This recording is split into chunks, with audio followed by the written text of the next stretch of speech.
Maina Jenga tangu juzi imekuwa hayuko kwake, imekuwa hatujui mahali alitwariwa, sababu alichukuliwa na polisi ambaye walikuwa civilian.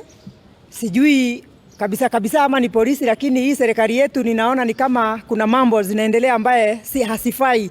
Wakenya tunadhulumiwa kwa sababu unakuja tu unachukuliwa. Itakuwaje unakuja unachukuliwa kwenu nyumbani kwa mzazi wako ati kwa sababu kuna mambo zinaendelea?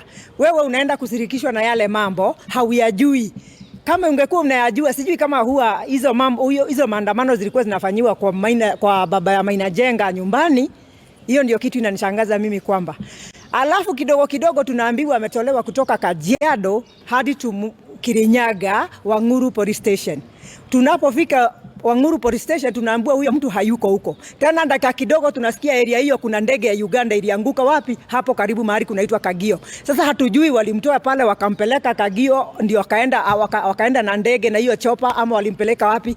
Na hata kama ni Sakahora ingine wanataka kuanzisha na Maina Jenga, si watuambie, kwa sababu kila mtu hapa, kila Mkenya ana haki ya kuishi na ako na haki ya kukaa Kenya ikiwa kwao na aseme Kenya ni yao. Lakini saa hizi mahali tunakaa ninaona ni kama Sodom na Gomora, kwa sababu ni kama wengine wana haki na wengine hawana haki. Na hata kama nitaongea hapa waje pia mimi wanitafute, mimi sina shida, waje, mimi ni maskini, lakini lazima nitetee haki ya mwingine kwa sababu najua yangu kesho itatetewa. Asanteni sana. Lakini tunadai kujua Maina Jenga hatima yake, yuko wapi, wamempeleka wapi? Hata kama wamemficha akiwa uhai, watuletee yeye, na hata kama wamemuua watuambie. Hivyo tu. Sasa Kitaboro yaendelee.